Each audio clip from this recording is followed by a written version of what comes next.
खनन क्षेत्र की मांग विश्व स्तर पर बढ़ रही है। बढ़ती मांग के साथ तालमेल रखने के लिए भारत को घरेलू खनिज उत्पादन और खनिज गवेषण की गतिविधि बढ़ानी होगी। सकल घरेलू उत्पाद की विकास दर, कर, रोजगार और उद्योगों के विकास की दृष्टि से खनन क्षेत्र देश के लिए महत्वपूर्ण है। हमारे देश में धातु और गैर धातु खनिजों के पर्याप्त संसाधन हैं। खनिज संसाधनों की निकटता भारतीय खनिज उद्योग के लिए साधारणतः लाभकारी है।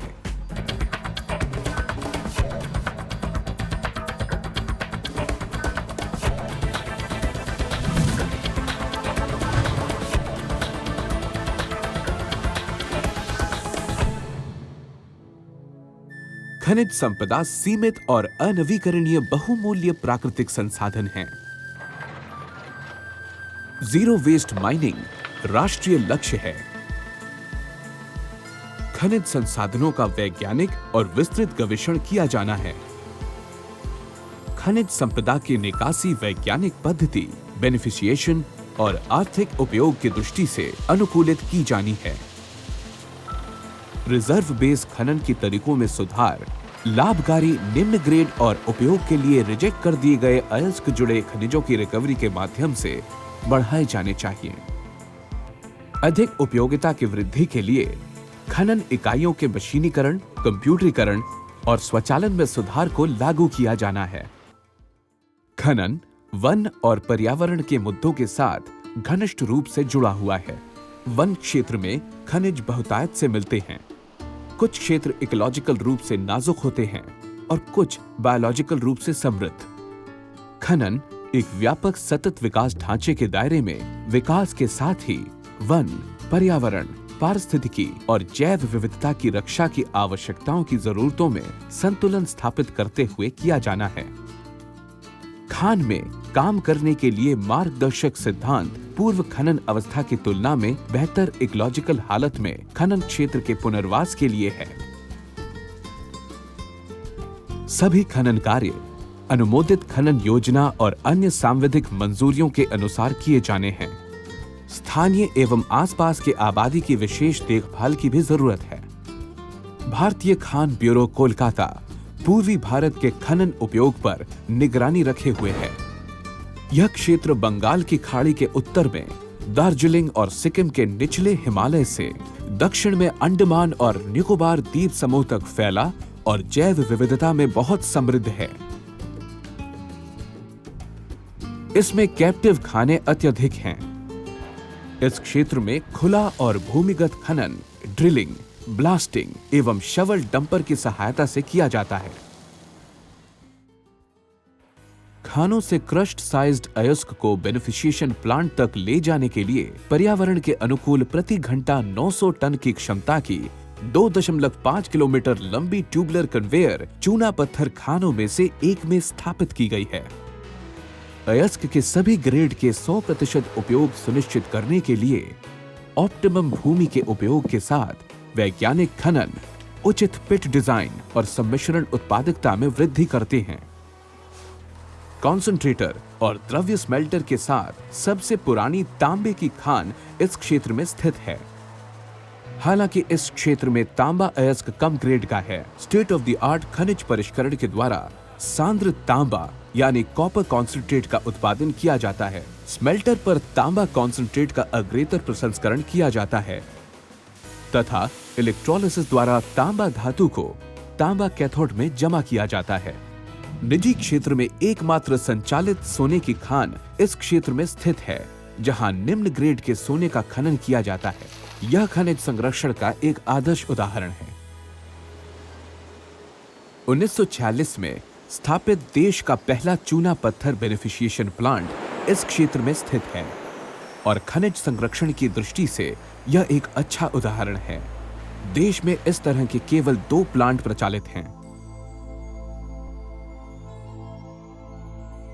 कम मूल्य के खनिजों जैसे चाइना क्ले को भी बिक्री योग्य बनाने के लिए लेविगेशन द्वारा परिश किया जाता है। विश्व में कम ग्रेड के लौह अयस्क की मांग में वृद्धि के साथ विभिन्न लौह अयस्क खानों में विवेकपूर्ण तरीके से बहुत निम्न ग्रेड अयस्क का उपयोग करने की पहल के लिए कदम उठाए गए हैं। निम्न ग्रेड के लौह अयस्क के उपयोग के लिए जिगिंग सुविधाओं सहित वेट बेनिफिशिएशन संयंत्रों को आधुनिक तकनीक से डिजाइन किया जाता है ताकि देश भर के स्टील प्लांट को परिष्कृत लौह अयस्क प्रदान किया जाए।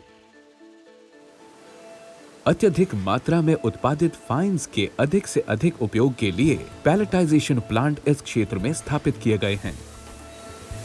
खनन अपशिष्ट का उपयोग सड़क बनाने और हॉल रोड के रखरखाव के लिए किया जाता है। अधिभार की अतिरिक्त मात्रा खनिज रहित क्षेत्रों पर अलग से रखी जाती है। अधिभार के डंप को सीढ़ी नुमा बनाकर कॉयर मैटिंग डालकर तथा पेड़ पौधे लगाकर स्थायित्व प्रदान किया जाता है तथा डंप के चारों ओर दीवाल अर्थात टो वॉल बनाकर तथा गार्लैंड ड्रेन बनाकर इरोजन को रोका जाता है। खदान में जमा पानी का निष्कासन सीधे नालों में नहीं किया जाता है। अधिकतर खानों में चेक डैम का निर्माण किया गया है। वर्षा ऋतु में नालों के बहाव के नीचे की ओर चेक डैम की श्रृंखला से वॉश ऑफ को रोका जाता है और केवल साफ पानी खनन पट्टा से बाहर छोड़ा जाता है।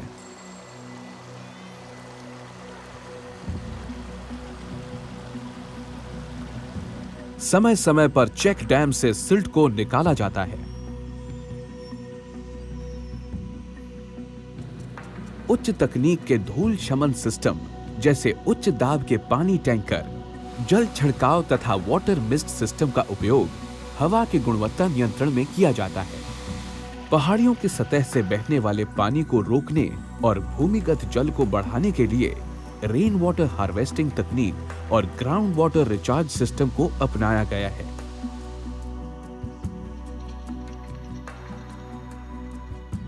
जीरो डिस्चार्ज स्लाइम डैम जल संरक्षण का एक आदर्श उदाहरण है।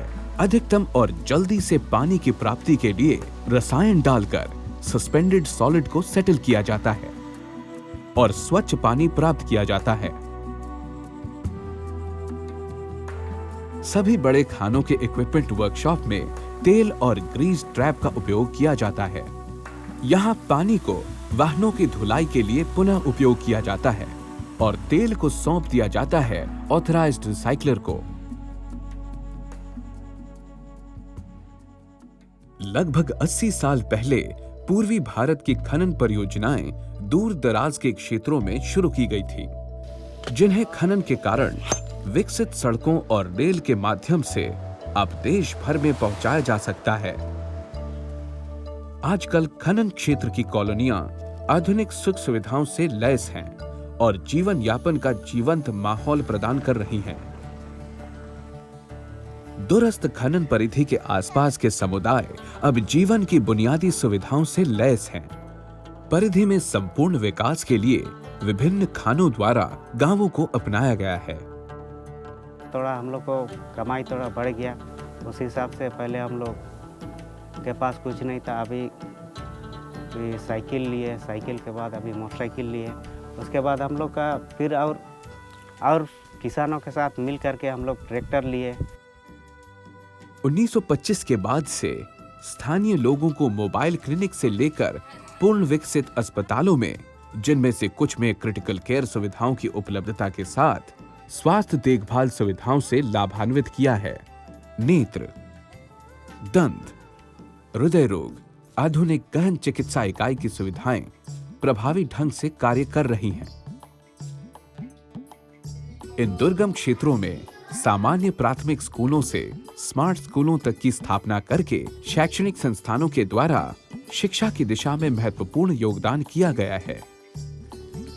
खनन क्षेत्रों के आसपास के समुदाय भी खनन समुदायों द्वारा सामाजिक पहल से स्वयं सहायता समूहों के गठन के रूप में सहकारी समितियों के गठन के माध्यम से बुनाई, मशरूम की खेती, आभूषण, मछली पालन को प्रोत्साहित करने के लिए लाभान्वित होते हैं। वैकल्पिक आय की क्षमताओं का विस्तार करने के लिए युवाओं को तकनीकी प्रशिक्षण दिया जाता है। युवाओं में छिपी प्रतिभा को बाहर लाने के लिए राष्ट्रीय स्तर की संस्था की स्थापना द्वारा तीरंदाजी, फुटबॉल, हॉकी और अन्य खेलों को प्रोत्साहित किया जाता है। जंगली जीवन की देखभाल की दिशा में सौर विद्युत बाड़ लगाई गई है। भारत में खनन का वर्तमान परिदृश्य एक कठिन दौर से गुजर रहा है, जिसका प्रभाव अस्थायी आर्थिक असंतुलन के रूप में हुआ है। लंबे अरसे से नियमित एवं वैध खनन को मजबूत करने के लिए समग्र सामाजिक आर्थिक विकास की ओर सरकार ने कई कदम उठाए हैं। संसद में पेश MMDR बिल 2011 खनन क्षेत्रों में उचित समावेशी विकास के उद्देश्य के लिए एक महत्वपूर्ण कदम है।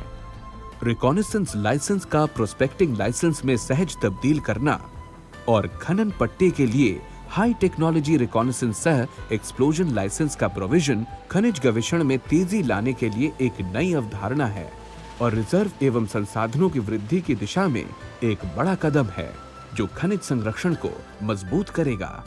भारत सरकार के उक्त बिल में सतत विकास फ्रेमवर्क अर्थात सस्टेनेबल डेवलपमेंट फ्रेमवर्क का भी प्रस्ताव है और कार्यशालाओं के आयोजन से उद्योगों को संवेदनशील बनाना शुरू कर दिया है। सतत विकास फ्रेमवर्क का सिद्धांत खनन के हर स्तर पर हितधारकों की सहमति पर आधारित है तथा खनन परिवार के संपूर्ण विकास के लिए है। भारतीय खान ब्यूरो कल के एक मॉडल माइनिंग फ्रेटर्निटी की ओर अग्रसर।